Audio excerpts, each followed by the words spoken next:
Hi சொந்தங்களே, வணக்கம். எப்படி இருக்கீங்க? எல்லோரும் நல்லா இருக்கீங்களா?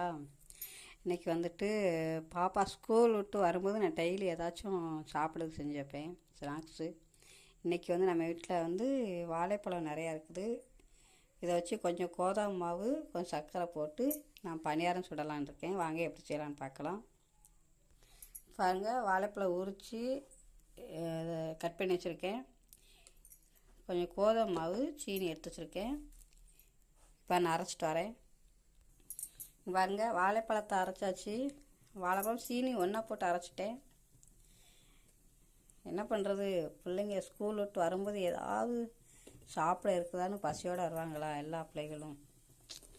அதனால் ஏதாச்சும் செஞ்சு வைக்கணும் அப்படின்னு டெய்லி ஏதாச்சும் செஞ்சு வச்சுருவேன். இதை கோதுமை மாவு வந்து மிக்ஸ் பண்ணுறேன். 25 கிலோ 28 கிலோ இருக்கும் வெயிட்டு. புக்கு சுமந்துட்டு போகிறாங்களா, அந்த காலத்துலலாம் அந்த மாதிரி செமையே கிடையாது. எங்கள் தாத்தாலாம் சொல்லுவாங்க, இப்போ தான் இவ்வளோ செமை கொடுக்காங்கன்னு சொல்லிட்டு பாவமாக இருக்குல்ல பிள்ளைங்கள பார்த்தா. நல்லா மிஸ் பண்ணிக்கிறேன். பாருங்கள், மிஸ் பண்ணி வச்சுருக்கேன். பனியாரக்கல் காய வச்சுருக்கேன். எண்ணெய் ஊற்றிக்கலாம்.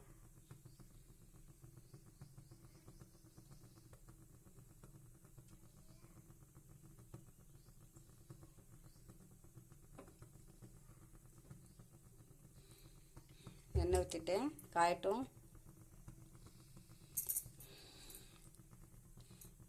இப்போ இதில் எடுத்து கொஞ்சம் ஊற்றிக்கிறேன்.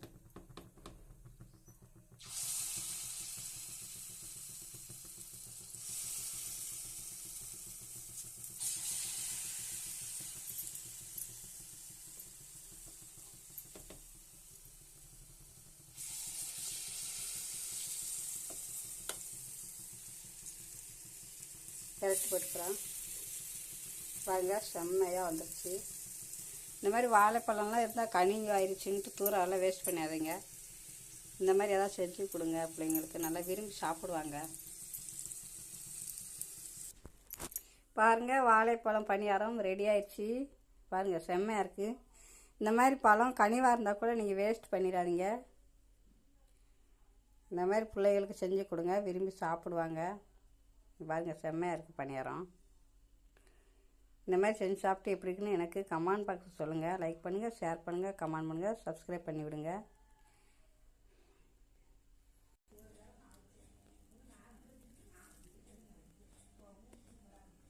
பாருங்கள், சூப்பராக வெந்திருக்கு. டேஸ்ட் பண்ணுவோமா?